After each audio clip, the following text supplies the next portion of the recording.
শীতল ষষ্ঠী ব্রত, মাঘ মাস।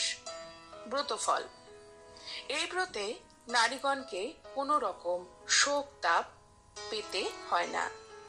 ব্রতের নিয়ম: মাঘ মাসের শুক্লপক্ষের ষষ্ঠীর দিন দই, হলুদ, কলাই, নানা রকম ফল, সন্দেশ প্রভৃতি দিয়ে ঘরের কর্ত্রী ষষ্ঠী দেবীর পুজো করবেন। এলো সুতোর দই এবং হলুদ মাখিয়ে ছেলেদের হাতে বেঁধে দেবেন। ষষ্ঠীর দিন উনানে আগুন জ্বালাতে নেই।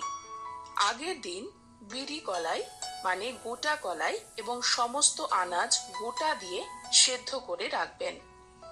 ভাতও আগের দিন রেঁধে ঠান্ডা হলে তাতে জল ঢেলে রাখবেন। ষষ্ঠীর দিন গোটা কলাই সিদ্ধ দিয়ে জল ঢালা ভাত খাবেন। এই দিনে কোনো রকম গরম খাবার খেতে নেই। ব্রত কথা: এক দেশে এক বামুন এবং বামনী বাস করত। তাদের 7 ছেলে আর 7 বউ, কারো ছেলে পুলে ছিল না। তাই বামুন বামনী মনের কষ্টে থাকে আর দিন রাত মা ষষ্ঠীর কাছে তাদের দুঃখ জানায়। এইভাবে দিন কেটে যায়। একদিন দুপুরবেলা এক বৃদ্ধ ভিক্ষা নিয়ে এসে দেখলো বাড়ির গিন্নি 7 বউ নিয়ে সুখ দুঃখের কথা বলছে। তখন বৃদ্ধ বললে, হা বাছা, বৌমার কটি ছেলে, কটি মেয়ে? বামনী বললে, আর বাছা, 7-7টা বউ ঘরে, দুঃখের কথা কি বলবো, আজ পর্যন্ত কারে একটি ছেলে মেয়ে কিছুই হয়নি। এই শুনে বৃদ্ধ বললে, ও মা, দুঃখ করবার কথাই তো। তা তুমি এক কাজ করো, শুক্লা ষষ্ঠীতে মা ষষ্ঠীর পুজো দিও, তাহলে মা মুখ তুলে চাইবেন। তখন গিন্নি বললেন, হ্যাঁ মা, এর নিয়ম কি? তখন বৃদ্ধা বললে, গরম জিনিস খাবে না বা ছোবে না। প্রথমে পান্তা, গোটা কলাই সেদ্ধ, দই মুখে দেবে। এরপর পান্তা আর যে কোনো তরকারি খাবে। রাতের আগে শিল জাগাবে। শিলের মাথা থেকে নিচ পর্যন্ত হলুদ ছোপার ন্যাকড়া চাপা দেবে। তারপর 6টি সিঁদুর, 6টি শ্বেত চন্দনের ফোঁটা দেবে। শিলের কোলে নোড়া দিয়ে কলা, কুল, শিম, কড়াইশুঁটি এইসব জোড়া জোড়া দেবে। পরের দিন ষষ্ঠী পুজোর সঙ্গে শিলের গায়ে তেল, হলুদ, দই দিয়ে পুজো দেবে। এই কথা বলে বৃদ্ধা চলে গেলেন। মাঘ মাসের শুক্লা ষষ্ঠী আসতেই গিন্নি নিয়ম মতো ঘট পেতে শিল জাগিয়ে রাখলো। পরদিন বউদের দিয়ে পুজো করালো।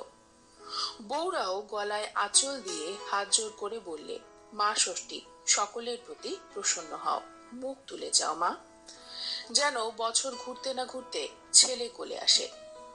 মা ষষ্ঠীর দয়ায় 7 বউ একসাথে গর্ভবতী হলো। 2 মাস, 3 মাস, দেখতে দেখতে 10 মাস 10 দিন পরে চাঁদের মতো 7টি ছেলে হলো।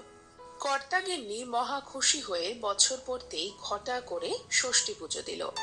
এইভাবে মা ষষ্ঠীর পুজো দেয় আর ছেলে হয়। দেখতে দেখতে সবারই 7টি করে ছেলে হলো। ছেলেরা সব সময় মতো বড় হয়ে গেল। তাদের আবার সকলের বিয়ে দিল। ঘর আলো করে ছোট ছোট রাঙা বউ এলো। কর্তা গিন্নিও বুড়ো হয়ে উঠল। সংসারে যা কিছু কাজকর্ম সব ছেলে আর ছেলেদের বউদের ওপর পড়ল। এবার কর্তা গিন্নি নিশ্চিন্ত হয়ে বাঁচল। প্রতি বছর ঘটা করে মা ষষ্ঠীর পুজো করে। এমন ভাবেই দিন যায়। মাঘ মাসে আবার ষষ্ঠী এলো। ছেলের বউরা সব আগের মতো জোগাড় করে রাখলো। রাতে রান্না হয়ে গেল। তখন ভাতে জল দিয়ে রাখলো। শিল জাগিয়ে শাক বাজিয়ে যে যার ঘরে শুতে চলে গেল। সকালে উঠে গিন্নি বউদের ডেকে বললে, আজ বড় শীত, ঠান্ডা জলে চান করতে পারবো না। তোমরা আমায় গরম জল করে দাও, আমি স্নান করি। আর গরম ভাত, মাছের ঝোল করে দাও, তাই খাই। বউরা সবাই ওর মুখের দিকে চাইলো আর বলা বলি করলো যে মার আজ কি ভীমরতি ধরেছে, না হলে আজ শীতল ষষ্ঠীতে উনুন জ্বালাতে বলছে, গরম তো খেতে নেই। গিন্নি বললে, যাই হোক বাছা, আজ আমি গরমই খাবো, গরম জলে নাইবো। শেষে বউরা কি আর করে, উঠোনে ইট পেতে গরম জল করে দিল। গিন্নি রোদে বসে তেল মেখে স্নান করলো। তারপর গরম ভাত, মাছের ঝোল এক পেট খেয়ে লেপ দিয়ে শুয়ে পড়ল। এদিকে বউরা মা ষষ্ঠীর পুজো করলে, বাড়ির সবাই প্রসাদ খেলো। তারপর পান্তা খেয়ে রাত্রে সব কাজকর্ম সেরে যে যার ঘরে শুয়ে পড়ল। শেষ রাতে খারাপ স্বপ্ন দেখে গিন্নির ঘুম ভেঙে গেল। পাশে কর্তাকে ডাকলে সে আর উঠল না। গায়ে হাত দিলে দেখে ঠান্ডা বড়। তাই দেখে সে তো ছুটে গিয়ে ছেলেদের ঘরে ঘরে গিয়ে নাম ধরে ডাকলো, কেউই সাড়া দিল না। সদরের কুকুরটাও মরে পড়ে আছে, মাচার বিড়ালটাও মরে পড়ে আছে, গোয়াল ঘরের গরু বাছুর ছাগল ভেড়া সব মরে গেছে। তাই দেখে গিন্নি তো কেঁদে বাড়ি মাথায় করলো। গিন্নির চিৎকার শুনে পাড়ার সকলে ছুটে এলো। সকলে মিলে প্রতি ঘরের দরজা ভেঙে দেখলো সবাই ঘরে মরে পড়ে আছে। পাড়ার গিন্নিরা কালকের সব কথা শুনে সকলে মিলে গিন্নিকে ছি ছি করতে করতে যে যার বাড়ি চলে গেল। তখন গিন্নি হাত পা ছড়িয়ে পাগলের মতো কাঁদতে লাগলো আর মাথায় মুঠো মুঠো চুল ছিঁড়তে লাগলো। তাই দেখে মা ষষ্ঠীর দয়া হলো। তিনি বৃদ্ধার বেশ ধরে গিন্নির কাছে গিয়ে বললেন, গরম জলে স্নান আর গরম ভাত গরম ঝোল খেয়েছ।